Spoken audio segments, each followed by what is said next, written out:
Okay, Mr. Police, I was just going over this, and I'm hoping I did all of these correctly, but instead of taking, because I was just doing this one, anyway, the way I did this one was I just did 200. I changed my 7.7% into a decimal, so from the 7.7, I just go 1, 2, and then we times that amount by the 1 year, which would be 1540. And then on this one, I did 8,000 times the 9.42, and that should have been a percent. And then, of course, did the 1, 2 here. And here we had a, I think it was 2 months, so I ended up doing the 12. I hope I did that correctly anyway. So that gives me 753.60, but then I divided this, which would have given me the one, what was it, one, yeah, the 1/6, which would have given me the 125.60. And then on the Mason's drywall, they borrowed 8,000 at an interest rate of 10% for 90 days.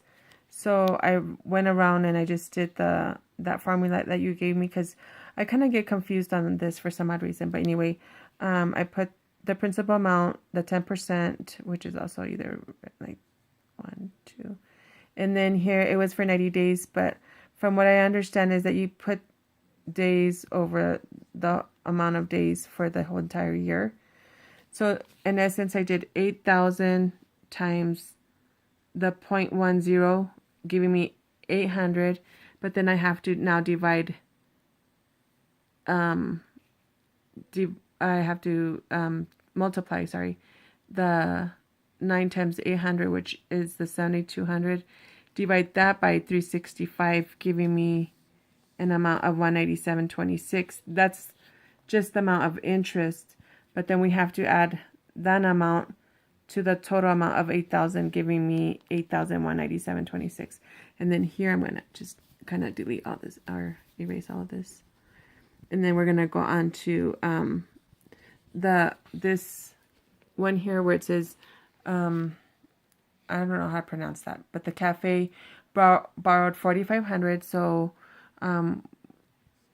we do that principal rate time. So this one's 4,500.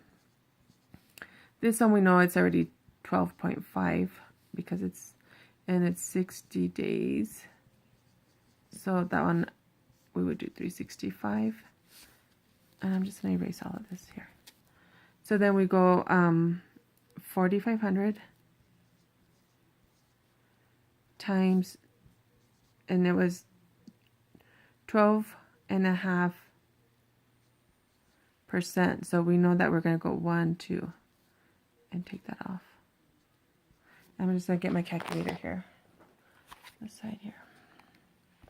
So we're going to do 45 times 0.125 should equal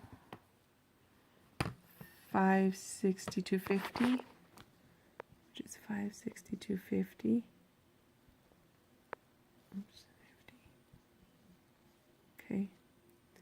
Okay, and that's the answer that we get. So we do that over 1.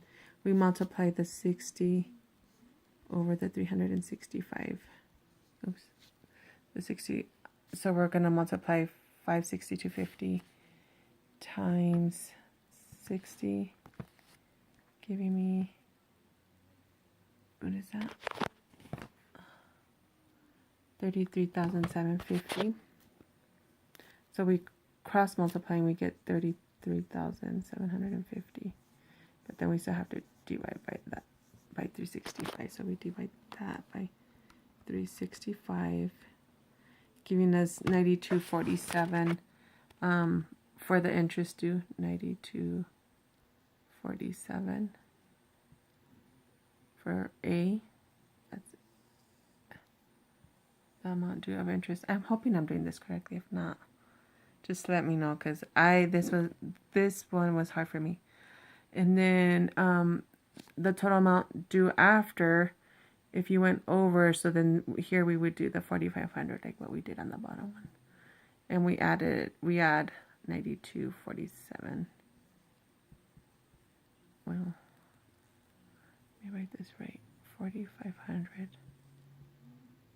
right? And then yeah, so there's 47 to 9, 40. So 4,492.47 would be the total amount due after the 60 days. So